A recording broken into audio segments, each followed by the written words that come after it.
The following year, I converted my essay into a speech that I gave in the Lions Club oratorical contest. And I won the junior high school competition, and then went to the finals of the competition, which was at one of the weekly meetings of the Lions Club, where 2 finalists from the high school would be there.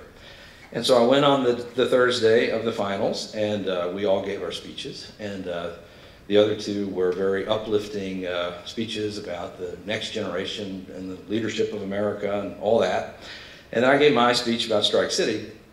And immediately, again, I knew something was wrong as soon as I started giving the speech, because this group of 30 or 40 middle-aged white men were sort of snickering at places that that were serious, and didn't seem to react to the places that were sort of the swelling emotional part about the survival of the strikers and all of that. And of course, it was odd to me because, from my mind at that time, this was, even though the events had occurred just 10 or 12 years earlier, to me this was just ancient, dead history. I even somehow had it in my mind that even though I had interviewed the plantation owner, that somehow everyone involved with that event must be dead, even though I met some of them. I mean, it just seemed so ancient to me that I couldn't imagine that this was something that anyone actually still actively cared about or carried any trauma about. Of course, it also had not occurred to me that I was giving my speech to the Ku Klux Klansmen who had attacked the strikers in 1965, but in fact I was. And so I did not win the contest,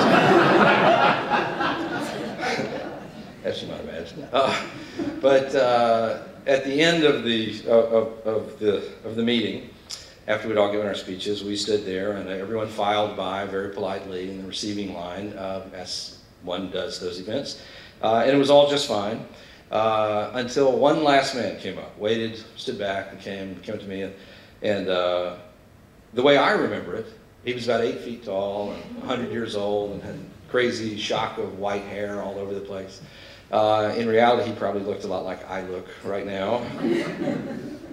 But he came up to me and he attacked me verbally, just began to berate me. Where did you get all that, boy?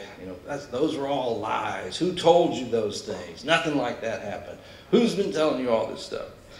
And I was mostly just perplexed. This was just more strange adult behavior. At least that's the way I remember it. Was that I was not terribly traumatized, but just confused. So at first I was trying to answer his questions. Talk to so-and-so. But he kept going and just fulminating, and it got so loud at some point that my teacher, sort of my sponsor through all of this, wedged herself between the 2 of us and kind of pushed the guy away, and then finally he stopped and scuttled out of the building. One thing, what I didn't know at the time was that there had actually been this epic battle going on in the lead up to the day that I gave the speech, that it involved the school superintendent and the principal and my teacher and the mayor of the town, this whole debate about whether I was going to be allowed to give this communist influenced speech to the Lions Club. But I didn't know any of that for another 20 years. But so the guy finally, shuttled out the door, and then a few weeks later, or a few days later, another letter arrives with my name on it. I open it up, and it's this incredibly formal apology from the president of the Lions Club about the incidents that had occurred the previous Thursday. And again, I was just completely mystified. None of that made any sense to me. But I did notice that after that, there was never again a Lions Club oratorical contest in the town. That was the end of that whole enterprise. Many years later, about 20 years later actually, when I got ready to, after my high school class, on the 10th anniversary, the graduation of that class, by then I had learned, sort of accidentally figured out that we were that inaugural class of black kids and white kids together. I had never known that in my childhood. But as an adult, I had stumbled across that was the case. And so I wrote an essay on that 10th anniversary of the graduation of that group about what had happened. And I went back and did some research into those events, tried to figure out the things that had been going on that I didn't know about as a kid. And that's when I pieced together most of what I've just told you. And that essay ended up running in first the Atlantic Constitution and then Harper's Magazine in 1992, I think. But in the course of all that, I discovered that the man who berated me that day after I gave the speech was the same man who shot the 16-year-old boy in 1968.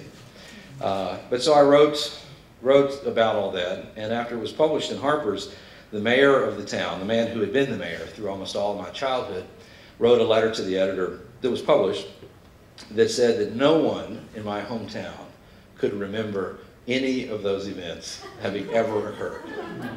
None of them. Complete denial. And so I've always had this very sharp sense that there are many things that we as Americans would simply prefer not to remember.